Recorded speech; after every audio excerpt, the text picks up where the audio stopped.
Estava eu ali, né, distraidamente assistindo futebol e me peguei assistindo o jogo do Goiás. O Goiás enfrentando o Universitários lá no Peru. E assim, vocês sabem muito bem que eu sou torcedor do Dragão e, obviamente, o Goiás como meu rival, normalmente eu torceria contra. Só que eu sou um pouquinho diferente nesse ponto. Eu, apesar de, obviamente, se o Goiás estiver enfrentando o meu Atlético, eu quero mais é que ele se lasque, mas quando o Goiás está jogando lá fora, no Peru, representando o Brasil e representando o meu estado, obviamente eu vou querer que o Goiás mostre um bom futebol lá. Por quê? Porque isso é bom não só pro Goiás, mas é bom pro nosso futebol. Futebol goiano e, obviamente, futebol brasileiro também. Sei que é discordância de muitos torcedores, não é? Vai ter muito torcedor rival aí do Vila Nova ou do Atlético falando que não pode torcer pelo rival. Você tem que querer que o rival se dê mal. Você tem que torcer contra ele, porque você é atleticano, você é do time rival. então, se tiver jogando contra o meu time, eu vou torcer contra. Agora, se tiver jogando contra qualquer outro time lá de fora do estado, por exemplo, jogar contra vamos lá, um Cruzeiro, um Grêmio, por que eu vou torcer pro Grêmio ou pro Cruzeiro se eu posso torcer por um time aqui do meu estado, aqui da minha cidade? Por quê? Por que não? Só porque é um rival aqui interno? Tudo bem, quando jogar contra mim, eu torço contra. Mas quando estiver jogando lá com outro time do Cafundó do Juda lá, eu vou querer que o futebol goiano se dê bem fora, né, do estado, fora do país. Só não quero que o time rival se dê bem enquanto jogar contra o meu, né? Mas beleza, então assim, explicando isso pra vocês, eu pensei bem assim se eu deveria e eu resolvi fazer um pós-jogo desse jogo do Goiás, para que você, torcedor esmeraldino, tenha também um pós-jogo bem detalhado, analisado, não é? Com bastante propriedade e sem clubismo, tá? Não vou ficar aqui tirando onda com o Goiás. Inclusive, não tô fazendo esse vídeo só porque o Goiás empatou. A ideia era fazer esse vídeo até mesmo antes do jogo começar, tá? E assim, galera, eu assisti Goiás 2, Universitários 2, na verdade, Universitários 2, Goiás 2, né? Porque o jogo foi lá. E o que eu vi foi um pouco curioso, e eu queria conversar com vocês sobre isso. Com você, torcedor esmeraldino, com você, torcedor do Atlético também, pra você saber o que tá rolando com o nosso rival. E por que não com qualquer outro torcedor aí, né, que esteja acompanhando esse vídeo. Então, antes de começar a fazer essa análise, gostaria de desejar, sejam muito bem-vindos ao canal. Fala aí, torcedores que estavam ali jogando a Sul-Americana. Sejam bem-vindos ao canal, meu nome é Victor Gader. E então, vamos lá para análise. E antes de mais nada, deixe seu curtir aqui embaixo, se inscreve no canal se você gosta desse tipo de conteúdo, né, e marca o sininho para receber notificações quando sair um vídeo novo, beleza? Então vamos para análise. Começando, vamos falar da escalação do Goiás, né? O Goiás veio com o Tadeu no gol, veio com o Maguinho e o Sander nas laterais. Na zaga, o Lucas Halter e o Bruno Melo. Ali no meio ele veio com uma linha de 4, né? Onde ele tinha o Zé Ricardo, o Morelli, que acabou de estrear inclusive no Goiás, o Palácios como meia e o Dieguinho também, né, ali pelo meio. Na frente, o Vinícius e o Matheus Peixoto, que tá entrando no lugar do Nicolas, que foi vendido para o Ceará, né, recentemente. E aí, com essa formação de 4-4-2, o Goiás se postou bastante na defesa. O Universitários do Peru é um time que se mostrou bastante aguerrido, né, na parte ofensiva, e pressionou o Goiás, porém o Goiás estava bem postado na sua defesa, com os seus defensores e principalmente com o seu meio de campo, que conseguia anular bastante as subidas do Universitários. O time do Universitários parecia bastante inofensivo no primeiro tempo, sabe? Com poucas chegadas de perigo ali no gol, e o Goiás conseguia recuperar a bola geralmente no meio ali do segundo terço ali do campo, né? Entre a sua área defensiva, né? Sua área defensiva e o meio de campo, principalmente com o Sander pela esquerda, não é? Com o Zé Ricardo e com o Morelli, que fazia uma partida espetacular no primeiro tempo. Que, nossa, toda a bola que vinha nele, ele resolvia. Ou ele matava a jogada, ou ele conseguia recuperar a bola, saía tocando. E quando o Goiás recuperava a bola, aí tinha o problema. Por quê? O Goiás, recentemente, vamos lá, vamos dar um apanhado aqui, né? O Goiás ele foi eliminado da Copa do Brasil para o Águias de Marabá, né? E nos pênaltis, assim como o Atlético, na mesma rodada inclusive que o Atlético foi eliminado, né? O Goiás, ele perdeu para o Atlético na final do Goianão, porém jogando melhor no jogo, né? De volta dentro da Serrinha, ganhou por 3-1, mas perdeu nos pênaltis. E o Goiás tinha empatado em 0-0 com o time que jogou anterior, o primeiro jogo da Sul-Americana, né? No Brasileirão perdeu de 2-0 com o Atlético Paranaense jogando misto, sabe? Então assim, o Goiás não vem de bons resultados. Para piorar, demitiu seu técnico Guto Ferreira, manteve um técnico interino, o Emerson Ávila, né, que ficou como interino aí por enquanto. O Goiás inclusive ainda não contratou um técnico novo. E com toda essa situação turbulenta que o Goiás está passando, com todo esse momento mais deprê, né, assim, com tantas derrotas e com tanto problema acontecendo, era esperado que o Goiás viesse para esse jogo bastante nervoso, tendo dificuldade, sendo pressionado, mas não foi o que aconteceu. O Universitários, por mais que estivesse jogando em casa com 50 mil torcedores, não mostrava-se uma equipe perigosa ao gol do Goiás. Foram poucas as chegadas no primeiro tempo e eles davam espaços demais na defesa quando o Goiás recuperava a bola entre a sua área defensiva e o meio de campo. Só que o Goiás não implicava velocidade no ataque. Recentemente vendeu o Nicolas, então o Matheus Peixoto, que entrou como centroavante, ficava isolado lá na frente. O Palácios, que era o único jogador que tinha velocidade para recuperar aquela bola, né, receber a bola recuperada num contra-ataque e tentar fazer alguma jogada, estava sempre isolado. O Vinícius não conseguia acompanhar a velocidade do Palácios, o Matheus Peixoto sumia e do lado direito sobrava o Maguinho, que toda vez que pegava na bola perdia a bola. Ou ele jogava para fora, ou o adversário tomava, ou ele tocava errado, né? Do lado direito.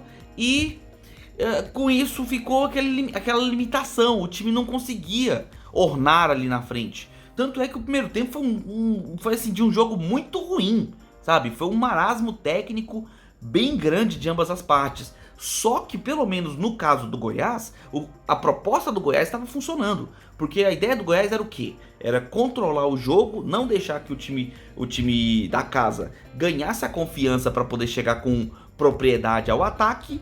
E talvez arriscar um contra-ataque, né? E fazer um golzinho ali num contra-ataque, né? Para poder tentar matar o jogo. Só que no primeiro tempo, nada disso aconteceu. Fomos para o intervalo num 0-0. Chegamos pro segundo tempo, e aí no segundo tempo a gente viu o Universitários um pouco mais agressivo, né? Veio um pouco mais para cima e tentou pressionar mais o Goiás. Teve algumas oportunidades ali, mas nada também muito contundente, não eram chegadas perigosas ao gol do Goiás. E quando teve algumas mais perigosas, o Tadeu conseguiu garantir ali, né? A evitar o gol do time do Peru, né? E nisso o Goiás se lança no ataque, ele, né, subiu um pouco para buscar o ataque. E num escanteio vindo da direita, a bola foi desviada no primeiro pau, sobrou ali para o Morelli, que estava sendo, na minha opinião, o melhor jogador da partida, fazer o gol do Goiás e abrir o placar 1-0 para o time goiano lá no Peru, com 50 mil torcedores no estádio, calando a torcida naquele momento. E assim, com esse gol, o Universitários fez algo muito parecido com o que o São Lourenço, né, fez jogando contra o Fortaleza nesse mesmo dia. Tomou um gol e se perdeu no jogo. O Universitários levou o gol e aí ficou um pouco bagunçado. E com isso o Goiás conseguiu novamente uma jogada de contra-ataque pela direita, numa tabela que foi bem bonita, foi bem interessante, entre o Maguinho e mais o atacante, agora não me lembro qual foi, que fez uma tabela com ele. Ele entrou na área e conseguiu fazer um cabeceio em cima de um zagueiro que era bem mais alto que ele, inclusive. Subiu num bom tempo de bola e fez o segundo gol do Goiás com 38 minutos do segundo tempo. Então o Goiás com 38 minutos estava com 2-0. O jogo muitíssimo parecido com o do Fortaleza, que foi amarrado o jogo inteiro e aí saiu os gols só no finalzinho. Só que o detalhe é que no jogo do Fortaleza, os gols saíram praticamente no fim do jogo, aos 43 e o outro aos 48, se não me engano. No jogo do Goiás não, o gol saiu cedo. E aí o Goiás, com as substituições feitas pelo técnico Emerson Ávila, que é um técnico interino, galera, sabe? É um técnico que não vai conseguir dar aquele padrão que você espera de um técnico que tenha muito cacife aí, né? Fizeram substituições que acabaram recuando demais o Goiás. Recuaram tanto que cederam muitas oportunidades de bola alçada na área do Goiás. E quanto mais bola fica na área do adversário, mais fácil de sair um gol. Não à toa, numa bola cruzada, se não me engano, inclusive foi um escanteio. A bola pererecou ali, bateu no corpo do jogador do Universitário, sobrou na frente da área para o atacante finalizar e diminuir o placar, fazendo 2-1. E assim, se já estava complicado assim, manter o resultado com os 2-0 pela pressão, com 2-1 ficou mais difícil ainda, porque o Goiás não conseguia sair. Sempre que o Goiás recuperava a bola, isso já vem do primeiro tempo, o Goiás recupera a bola e não consegue acelerar o jogo. E por não acelerar o jogo, não consegue chegar com eficiência e com volume ao ataque. Principalmente com a defesa espaçada que o Universitários dava, era só ter um pouquinho mais de velocidade na transição defesa-ataque, que pegava a defesa do Universitário de calça arriada. Foi assim o segundo gol do Goiás, mas depois do segundo gol também não aconteceu mais nada com o Goiás para que ele pudesse sair, né, ao ataque. Tiveram as substituições que inclusive mexeram bastante com o time. Primeiramente com a entrada do Sidmar, né? Ele entrou no lugar do Zé Ricardo, então o Zé Ricardo, que era um volante, foi substituído por um zagueiro. O Goiás saindo assim do 4-4-2 para um 3-5-2 fechado, com 3 zagueiros ali atrás e 2 laterais, né? Para compor a defesa. E ele também fez uma substituição tirando o Dieguinho, né? Tirou o Dieguinho e colocou o Bruno Santos, que é um lateral direito. E aí com isso ele soltou o Maguinho, que poderia sair, né, para ofensiva com mais liberdade, porque ele teria um jogador para fazer sua cobertura. Tanto é que saiu o gol dessa forma, com o Maguinho subindo ao ataque. Só que depois ele colocou o Guilherme Marques no lugar do Paredes, que já tinha se esgotado de tanto correr, né? E assim, não tem o mesmo nível técnico, né? A gente vê que não conseguia ter aquele desafogo, pegar a bola e achar um jogador livre, como o Palácios fazia. Também tiveram as entradas do Felipe Costa e do Alisson nos lugares do Matheus Peixoto e do Vinícius. E o time com essas mudanças, principalmente na frente, ficou muito fraco no ataque. Não conseguia manter e sustentar a bola no campo de ataque. O Universitários fez o primeiro gol, pressionou pra caramba e ainda conseguiu mais um cruzamento na área, que também teve aquela mesma situação da bola chegando com liberdade ali na área, né, do Goiás. O Goiás não conseguindo fazer a cobertura e a retirada da bola de sua área. A bola foi cabeceada e entrou para empatar a partida com 49 minutos do segundo tempo. O Universitário conseguiu empatar nos acréscimos, uma vitória que era praticamente garantida ao Goiás ali nos seus 38 minutos do segundo tempo. Se tornava um empate, até correndo um certo risco de se tornar uma virada, porque o jogo não terminou naquele momento. O jogo voltou, né? Teve a retomada, ainda teve uns 2 minutinhos ali, onde o Goiás poderia ter até sofrido uma virada se o Universitários tivesse tido a oportunidade de chegar à área. Claro que o Goiás tentou manter o resultado o máximo possível, tomou o primeiro gol, tomou o segundo gol, e assim, aquele balde de água fria por torcedor esmeraldino, né?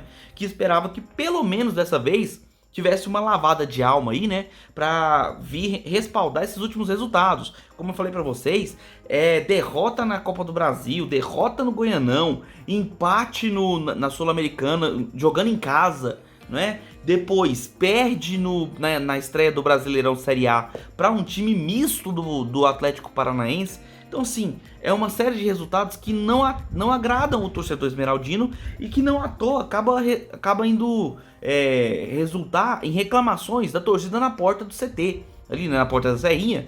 O torcedor esmeraldino, indignado com os resultados, acaba indo reclamar e, sinceramente, Até que ele tá com a razão, cara. O Goiás vem dando motivos pro seu torcedor, né, se preocupar. É a montagem do elenco, que às vezes fica parecendo um Bumba Meu Boi, um número de contratações de jogadores que às vezes não trazem o respaldo que o torcedor espera, não trazem o retorno e até mesmo não passam esperança pro torcedor. Apesar de que tem algumas contratações muito boas nessa gestão agora, né, desse 2023, mas ainda assim o time precisa engrenar. Mas claro, além do time, falta o técnico, não é? O Guto Ferreira não era unanimidade com ninguém na torcida esmeraldina e talvez nem mesmo na diretoria.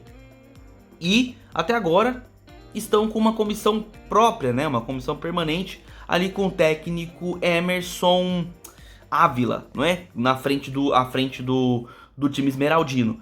E precisa que o Goiás se encaixe rápido, porque ele não tem só o Brasileirão, ele tem a Sul-Americana também, né? E essas competições, elas não esperam muito do time para até ele poder se encaixar, principalmente a Sul-Americana, que é um tiro curto, não é? Então, assim, o Goiás precisa se encontrar rapidamente, precisa organizar seu time para ter principalmente um poderio ofensivo, já que na defesa o Goiás até que vai bem. Os gols que ele levou foi num Bumba Meu Boi do Universitário. Coisa de futebol mesmo. Quando o time adversário vem muito pro seu campo de ataque, você recua demais. O Goiás recuou demais após fazer o segundo gol e chamou o seu adversário pro campo de defesa, né? E aí você fica correndo riscos. Bola pererecando dentro da área. É natural que eventualmente o adversário consiga empurrar, né, pras redes. E o Universitário fez isso 2 vezes. Se o Goiás não tiver uma postura de melhorar seu poderio ofensivo, pode se tornar preocupante as 2 temporadas, né? A do Brasileirão e da Sul-Americana. O Goiás tem 2 empates na Sul-Americana, ou seja, tem 2 pontos, né? Tá vendo o Santa Fé que ganhou o jogo liderar o grupo, né? Aí com seus agora 4 pontos. No Brasileirão perdeu o primeiro jogo, é o primeiro jogo da primeira rodada, tudo bem, né? Mesmo assim, é importante que o Goiás já se organize e comece a pontuar cedo, porque a gente sabe muito bem o que acontece com os clubes quando eles demoram a engrenar no Brasileirão. O rebaixamento fica muito fácil, né, de acontecer, fica preocupante. Então o Esmeraldino precisa ver o seu time ter mais poderio ofensivo. O ano passado o Goiás tinha o Pedro Raul, que era realmente um ponto fora da curva, foi uma temporada espetacular do Pedro Raul ano passado, e esse ano tem como, assim, perspectiva de esperanças de gols, tem no meio de campo Palácios e na frente Vinícius e Matheus Peixoto. Tem também o Felipe Costa, que é o reserva, e o Alisson, que também vem jogando bons jogos. Mas precisa que seja feito um trabalho ofensivo no Goiás para que haja um entrosamento, um trabalho de passe, de passagem, triangulação, que o Goiás, por exemplo, nesse jogo mostrou muito pouco. Teve apenas na jogada de gol do Maguinho, e no primeiro tempo, no primeiro ataque do Goiás, também teve uma boa triangulação com um chute de fora da área. Mas fora isso, o Goiás foi um pouco inofensivo em boa parte do jogo. Recuperava a bola e aí era lento na saída, demorava a tocar, demorava a achar o Palácios no meio do campo. Quando achava o Palácios não tinha para quem tocar, e aí o Vinícius demorava demais a subir pela esquerda, ninguém subia pela direita, porque o Matheus Peixoto ficava isolado na frente. Então, assim, precisa que tenha uma transição mais eficiente defesa-ataque, para que o Goiás faça valer a sua defesa, que é muito boa, e consiga, assim, não levar gols, mas também fazer os seus gols. Só dá para vencer o jogo se você marca, não é? Teve poucas oportunidades de gol e pouquíssimos lances realmente perigosos do Goiás. A maior parte pelo lado esquerdo ali, né? Com o apoio do Sander. O apoio do Sander, né? Pela esquerda, que geralmente faz um bom apoio. É um grande líder de assistências do Goiás na temporada. Faz ótimos cruzamentos, mas precisa de mais, né? O Goiás precisa de ter um meio de campo que consiga trabalhar bem a bola e não depender só do Palácios para pensar o jogo. O Vinícius tem que aparecer para receber, para fazer uma parede, assim como o Matheus Peixoto agora na saída do Nicolas, né? O jogo de hoje mostrou que precisa de mais velocidade. Velocidade para aproveitar sua boa defesa e ganhar campo e causar perigo ao adversário nos contra-ataques, que é basicamente o que propõe um técnico e um estilo de jogo quando você joga recuado, chamando o adversário para o campo de defesa, né? O ideal é recupera a bola e faz um contra-ataque eficiente e rápido. E o Goiás precisa se organizar para isso. Nesse jogo ele aproveitou um contra-ataque e fez um gol de bola parada. Porém, recuou demais e levou o empate. Sinceramente, talvez nem merecesse esse empate. Mas futebol, vocês sabem como é que é, né? Acontece isso, esse tipo de coisa e é difícil. Né? É difícil você achar justo. O torcedor do Goiás fica muito frustrado porque a vitória estava muito na mão, né? E acabou sendo jogada, né? Pela janela, quando o time recua demais e chama o adversário para o campo de defesa, né? E foi isso, galera. Infelizmente o Goiás não conseguiu a vitória. Seria a primeira vitória, né, em muito tempo aí do Goiás em terrenos internacionais. Não veio dessa vez, mas o Goiás precisa se organizar para poder agilizar a recuperação, tanto na Sul-Americana quanto no Brasileirão. E essa foi a minha análise. Se você gosta desse tipo de conteúdo, deixa seu curtir aqui embaixo. Se você concorda ou discorda de alguma informação, deixa nos comentários aqui embaixo. Se você gostou, deixa o like. Se não gostou, pode deixar o like reverso aí. Mas deixa no comentário pra gente saber o que foi que você não gostou, pra gente poder melhorar aqui no canal. Beleza? E se você curte esse tipo de conteúdo, se inscreva aqui no canal para acompanhar os próximos lançamentos. Você, torcedor do Goiás, se quiser mais análise dos seus jogos, deixa aqui no comentário. Você, torcedor do Vila Nova, ou da Aparecidense, ou de outro time goiano, Anápolis, se você quer que eu faça análise dos seus jogos também aqui no canal, deixa aqui nos comentários. Se você tiver bastante procura, eu terei prazer em trazer análise desses jogos, também da Série C, da Série D, os times goianos jogando e representando o futebol goiano aí, né, nas competições nacionais e internacionais. É isso, galera, nos vemos no próximo vídeo e um abraço do torcedor atleticano.